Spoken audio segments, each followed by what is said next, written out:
CHR Postgame show. Lee Grassman, Tassos Kirkos, thanks everybody for joining us right now. Hawks lose 5-4 to the New York Islanders. Thanks to everybody also who stopped by Lee's stream. Nice job, Lee. You did it again. A good stream. Now what? 1-3-1 on the live streams. Looking more like the Blackhawks record, which is now 9-18-2 on the year. Woof. Gonna be firmly in last place, I believe, after the Predators win tonight. I actually haven't checked that score in a few minutes, but we lose to the Islanders 5-4. Successful live stream though. It's 3-1 Predators, so they're gonna win that game probably. Successful live stream. We had fun. Everybody in chat, thanks for coming out and hanging and talking and complaining with us, making fun of me. It's always a fun time. I mean, let's get into the game here a little bit, I guess. Like I said, we lose 5-4 to the Islanders. Is there any... Oh, sorry, I muted myself. Is there any like big things you maybe want to start with, and then we could hit on like some little things? You know, like what were the big things tonight? Like Bedard was definitely one of them, right? I guess even before we get into individual players, just like not a consistent game, like a good first period where it seemed like, oh my gosh, like this team might be turning a new page, and they looked better on the forecheck. They were just playing with a tenacity similar to the entire game against the Rangers, you know? And we obviously finished the first period up a goal after that beautiful Bedard power play goal. And I was like, wow, like we might get another here. This team might not be as bad as I thought. But then the second period was an entirely different story. You know, just in all three zones, you know, not as strong on the puck, not as aggressive when they didn't have the puck, you know, in their zone a lot. And a lot of that was, you know, the Islanders started to do some things right. Like they were just they just started getting everything to the net, you know, and getting traffic in front of Soderblom. But yeah, you can't have... It looked like the Blackhawks all season. It was like one good period, and then they fell off. I don't know if you kind of felt the same way about that, but that's what it's... I keep doing that because we're in the same room doing the post game, which we're not usually doing. True. Maybe I just won't fucking shout. I'm sorry. I talk really loud. No, it's okay. It's the mics being in the same room. Well, for a while it was the bad starts and the good finishes to the end of games. Now it's the other way around. They're definitely more physically engaged with Sorensen a little bit now. At least they're thinking about it more. Some of these guys may be wondering about their spot in the lineup and how secure it may be. So you definitely see guys like I think Hall's been more engaged since the coaching change. I think Donato's been a little bit more engaged. Reichel's been the same, which was very engaged. So, I don't know. We're seeing a bit more. I don't know.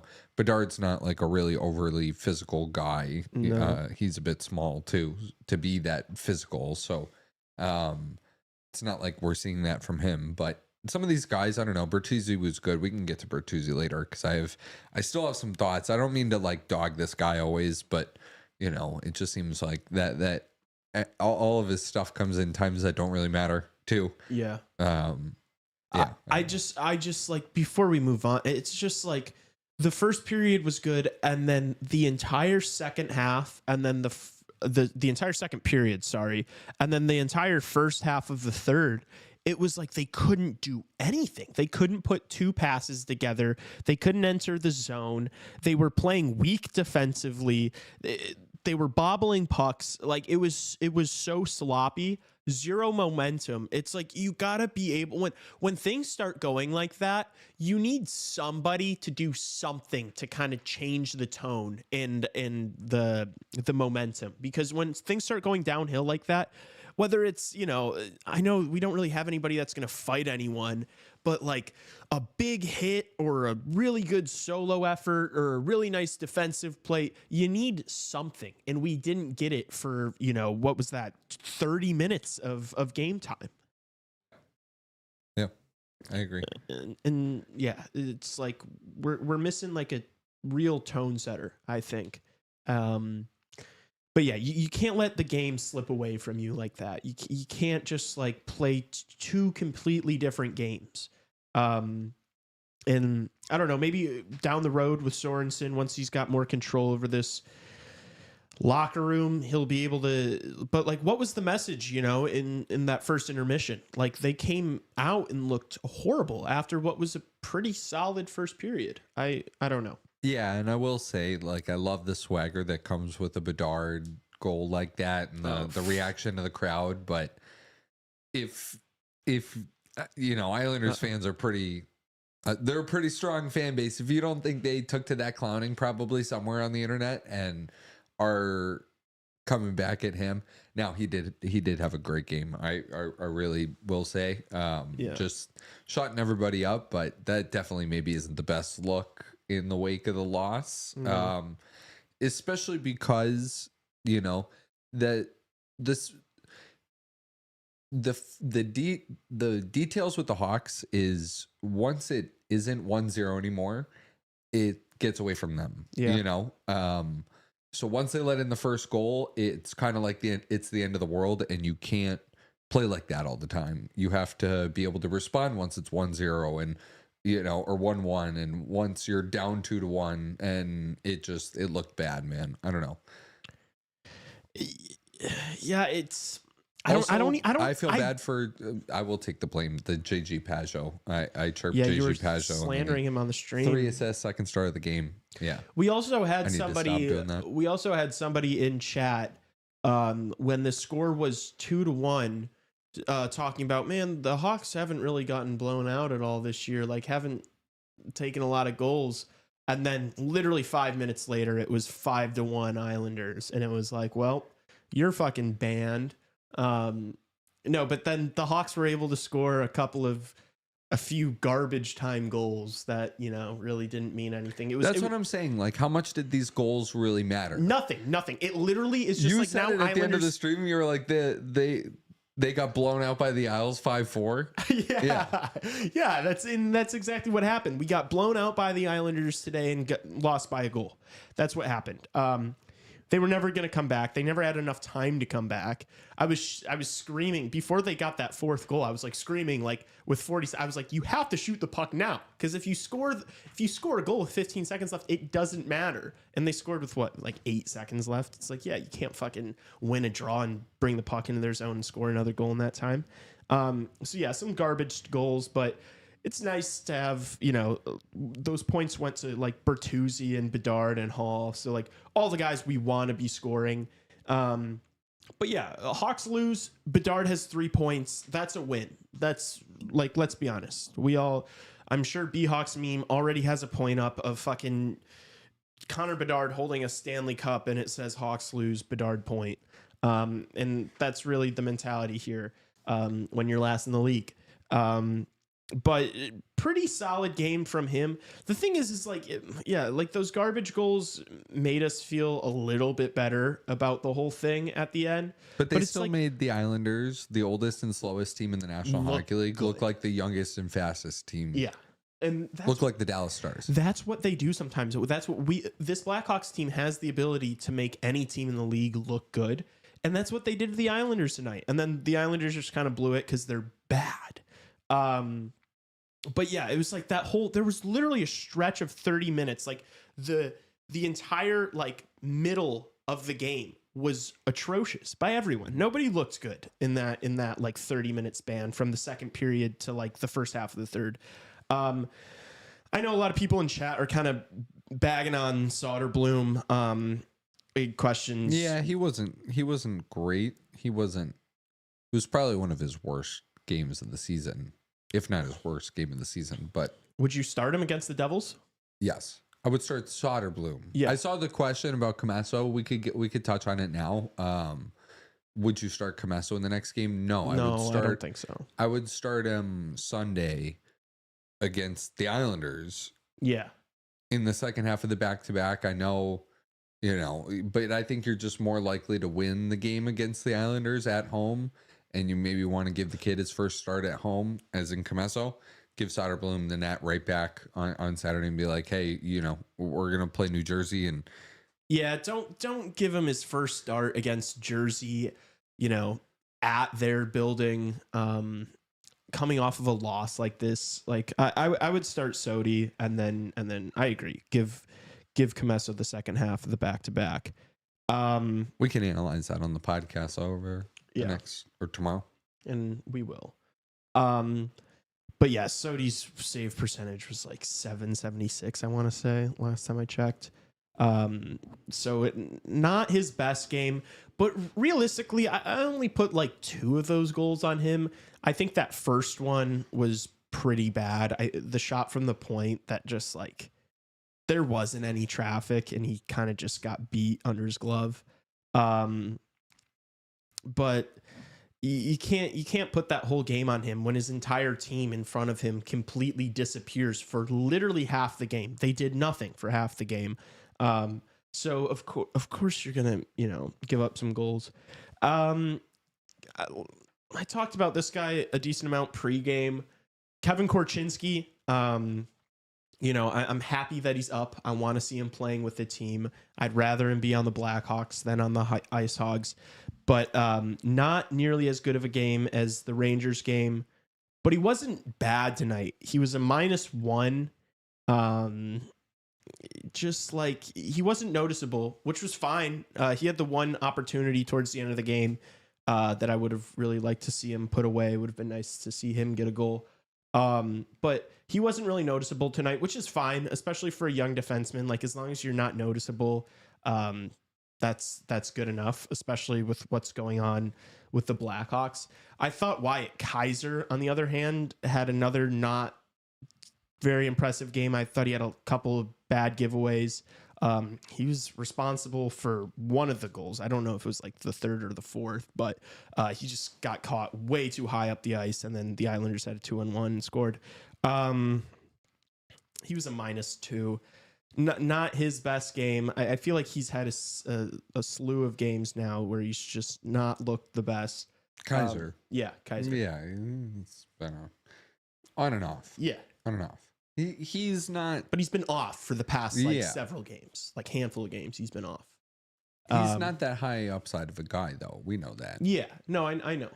But I was just saying that, like, Korchinski looked good. He was okay. He wasn't as good as the Rangers game, but he was like not noticeable, which is fine. Like, he didn't make any mistakes. I noticed him at times. He was fine defensively. He had the one really good play where the Islanders, I think it might have been still like on one of the power plays, but his stick broke and he didn't panic. He just skated backwards, stayed in front of the puck, and then he was able to pin the guy up against the boards. I thought that was an awesome heads up play.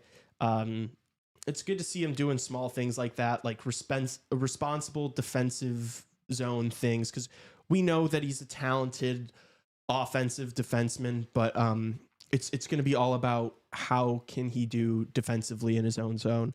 And so tonight I kind of thought he passed. So I'd be pretty bummed, honestly, if they send him back down. Like, even if Martinez comes back, if he gets sent down over others, I'll be pretty bummed. I won't lie. Moving up on the roster, who do I want to go to here? Do you want to talk about Bertuzzi? Yeah, let's do Bertuzzi.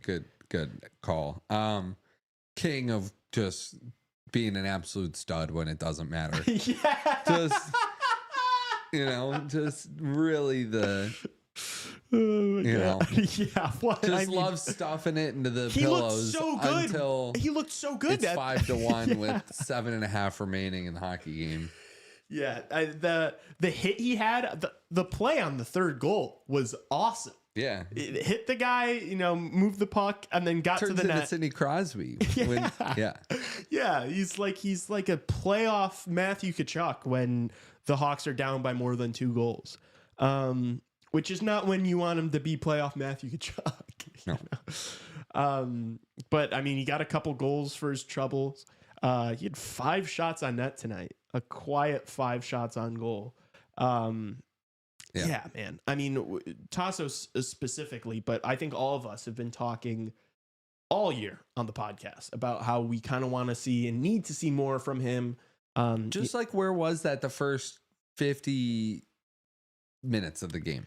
50. And dude, it's just like, especially on that third goal when he's like hitting a guy hard and aggressive on the puck. It's like that wasn't even like all the stuff before the goal. It's like you can do that during the other parts of the game. It's just like an effort and aggression thing. Yeah. And so it's like, what's happening? Like, why is this not a 60-minute effort? And when he's not going, he's such a frustrating player to watch too. Like, just his, his stupid stick and his demeanor. And he's like falling on the ice. He always falls on the ice and just like kind of looks clumsy. He wears a turtleneck, doesn't he? Or does he wear a neck guard? Or is I think it's, I don't know. It's one or the other. And he's just got the flow coming out the back. He just looks so stupid. He looks so stupid. He looks like a player I would design on. And Chell. I like him as a player. I just don't sometimes. When he's off, he's off. No, it was. He's. You're completely right. He's frustrating when things are going bad. But he's also like not the guy that a lot of people think he is too. Like he just kind of goes out there and like swings it around a lot sometimes. I also think that like, he's getting paid like over $5 million a season for the next several years, and it's like, we're not being unfair when we're, like if a guy's going to make money, you got to be realistic. Like they're not. No, and this guy wanted this contract. Yeah. He turned down other offers, and he's the second highest paid forward on this team. He could have played on better teams that, I don't know. He could have played on better teams and took a smaller role, smaller paycheck. Yeah. And been the guy that he's been on the Leafs. Yeah. But he wanted another team. He wanted to step into the bigger role, make more money. And it just looks like in sports, there's sometimes like personalities like that. Like you see it on the Bears too with like guys like DJ Moore, who's just like their body language and their demeanor, especially when things aren't going right, they just don't look very pumped up. I think Bertuzzi's also like a victim of that because he's kind of one of those guys, like even on the Bedard goal, like Bedard had that amazing play and then he just kind of skates over their last and like doesn't even like high five him, just kind of skates back to the bench. I don't know. He just has like the demeanor like that. He just doesn't really care all that much, which is probably not true. Like I'm sure if you talk to him, he's probably really passionate about the game, but sometimes it just doesn't look like he is. And that's frustrating for a fan to watch. Yeah, it is. It is totally. You want to do Bedard talk?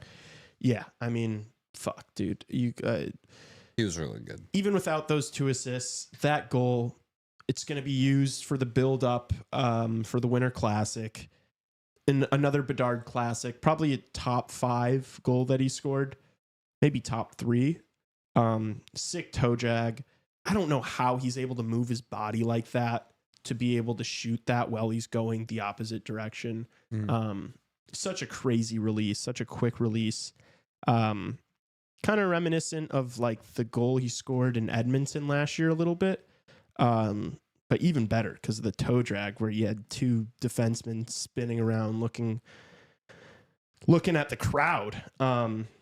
Sick goal. Nice to see him get a couple of the garbage time assists just to stop the slander, just to stop the sophomore slump thing. He wants his cookies, obviously. Yeah, and getting closer and closer to the point per game pace, which I do still think he's going to finish at or maybe above point per game this season. So getting closer there. Hold on, I'm watching the goal again. Just such a nothing play, and the move. Whoever 28 and I think 4 is Pollock. I thought he was hurt. We could see who number 4 is. Maybe I'm wrong. And whoever 28 is, yeah, he had them running into each other on that goal, just putting it. Yeah. That was almost like the Barkov. Have you seen the Barkov move that he's done that everybody's losing their mind about because he did it in the shootout again, where he does like the fake through the legs? He almost like did like the fake around, like like pulling it through the one way. But just sick, dude. He like faked it and then, yep. Gross goal. We were pumped. Awesome. Chat was pumped when it happened. It was an awesome way to start the stream and start the game. Just a bummer to, for the game to end the way that it did. But yeah, it's just like, not to keep harping on like those bad 30 minutes, but like, dude, when you have a team that also he has 24 points in 29 games now. Yeah. Bedard. So all of a sudden, sophomore slump. Yeah. All of a sudden he's, yeah.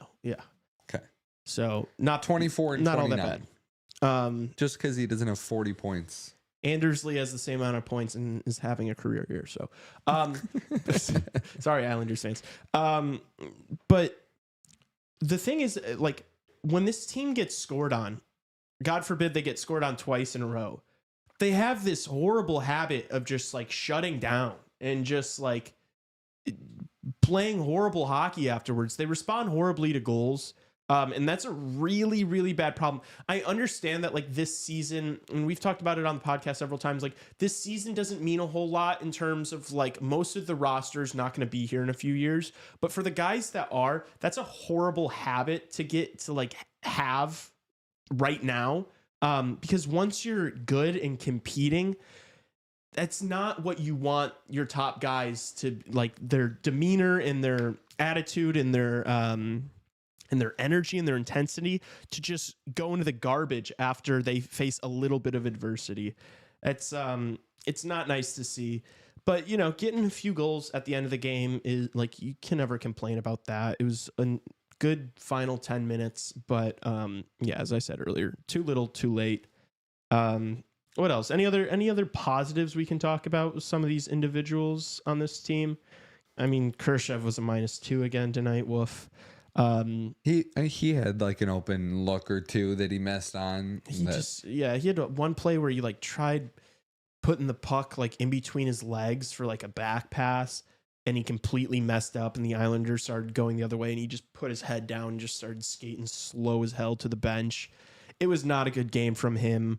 I know me and Justin were saying on the Instagram pregame that we were hopeful that he would have a good one. Same thing with Ilya Mikheyev. I did not notice him. I think I maybe said his name like twice on stream tonight. Did not notice him at all. Yeah, you said he'd be a good sleeper pick to score a goal. Well, okay, dude, that was like, it's true. It was early on in the first period. There was a lot of hope. Yeah, there was. I mean, ice time, I'm looking at, like, he only played 15 minutes. Bedard was the only guy that played over 17 minutes as the forward. I guess Tavo did too, but I mean, 9 minutes for Maroon, who was also a -2. Yeah, the fourth line didn't look as good as I hoped. They had a couple opportunities tonight. They had a couple plays where I was like, wow, man, they're awesome. But other than that, it was like a give and go from Maroon to Smith. Smith had a couple of nice shots on. Oh, he actually had 5 shots on goal. Who did he level for the penalty? I didn't even. It was the interference penalty, dude. But he didn't even level him. He just like punched him in the face.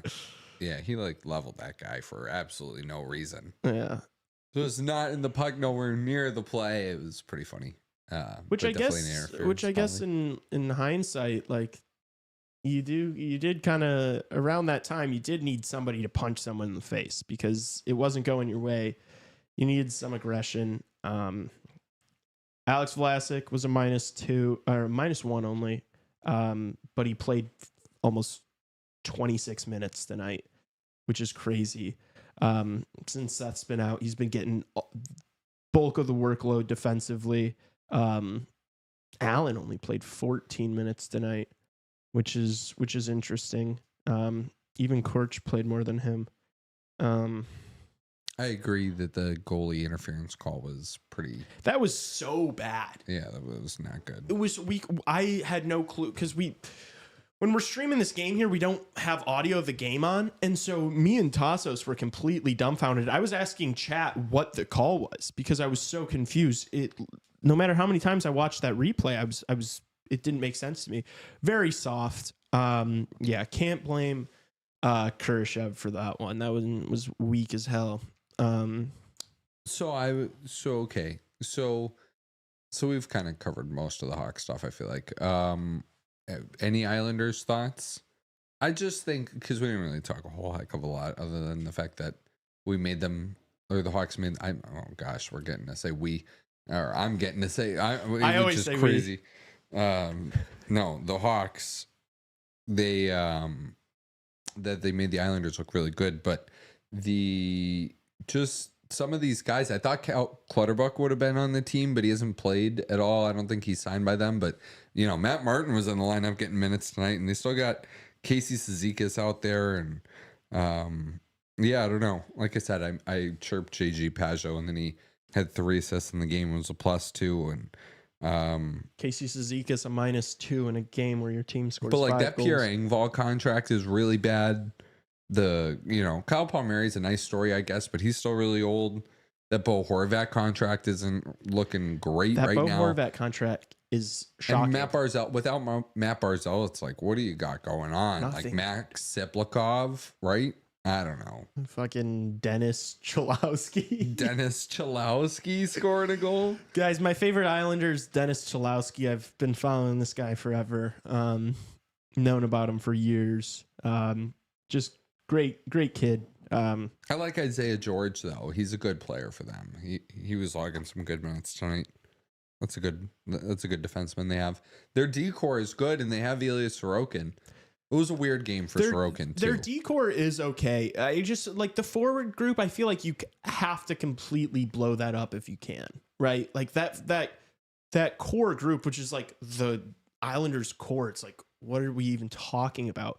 But yeah, it is guys like Anders Lee and JG Pajot and Anders Lee's fine if he's on your third line and he's like grinding it out. Yeah, if he's like Nick Foligno, little pop gun offense or Boone Jenner kind of, No, dude, but yeah, when it's Brock Nelson, Anders Lee, Bo Horvat. Brock Nelson's good, but like again, not. But you're still about like 2 or 3 really like engine driving offensive players. They're not first line guys. No. They're not first line guys. They only have, the Islanders have 1 first line player on their roster. And he's hurt right now. So he did not play the game tonight. So yeah, I just like, you can't win a Stanley Cup with 1 true first line NHL player. Mm-hmm. You can't do it with a bunch of middle six guys, and that's what the Islanders are. And that's kind of why I've shitted on them, not just this season, but all of past couple years. I just am not a big New York Islanders fan, just because like it's boring. Like I feel bad for that fan base. It's like I got family over there that are Islanders fans, and it's like, that would stink, man. Like, blow that up. Stop hanging on to like these old middle six guys. Like, you need some talent. I don't know. They're missing Anthony Duclair too. That would have helped them a lot. I think maybe they're just praying for. I think they drafted. Weren't they the ones who drafted Cole Iserman like 20? Yeah, they did. Yeah. They did. Hopefully, he ends up being fucking Alexander Able to put Ovechkin. the puck in the net. Yeah, because that's what they need. Yeah, I don't know. They beat us though. I guess that kind of tells you all you need to know about the Blackhawks. Is this team we just spent the past couple minutes shredding a little bit, beat the Blackhawks handily. They kind of fell asleep in the last 10 minutes, but that didn't matter. I'm sure Patrick Waugh was pumped about that. He looked really thrilled with 8 seconds left in the game, when his team previously, a few minutes before that, was leading 5-1. He looked really happy. I'm sure that locker room was a great vibe after the win for them. I'm sure he wasn't raising his voice or anything. So good for them. Good for the Islanders. They're 12-12-7. Loser points. Still, honestly, in like they could snag up a second wildcard spot realistically. Like, they're not all that far off, which is crazy considering like what I just watched. It's like they're not good, but we make everyone look good. It's okay. I don't know. Do you have much more? Well, I just like when's the next game?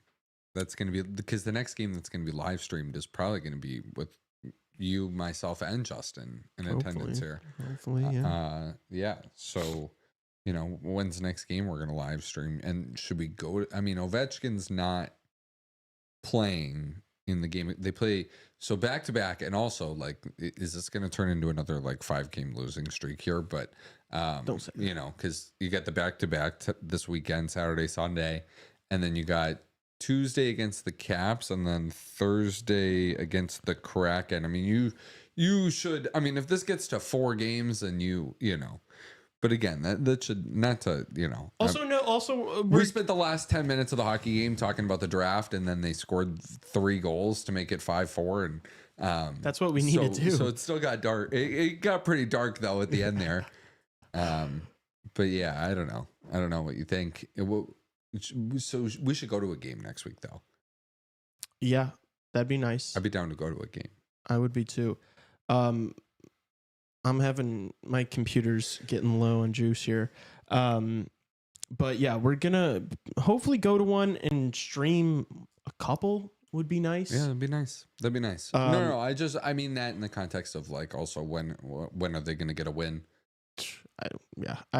I'm done predicting Blackhawks dubs. I can't tell you. They kind of just come when you least expect. Oh. Pause. Your laptop's about to die here. You're lagging. I see it super hard. Yeah. All right. Well, at least the audio is picking up, and we're all good here. Yeah. So, let's wrap it up. You ready to wrap up the show? Yeah. Okay. Thank you guys so much for coming to the stream. Be sure to follow our Instagram, Chicago Hockey Radio. I just made the X, Twitter, same thing, Chicago Hockey Radio. Join our Discord. Tassos, just subscribe to the YouTube, and I was gonna probably not let the guy that was lagging, close out the show. So, yeah, all right. See everybody tomorrow on the podcast.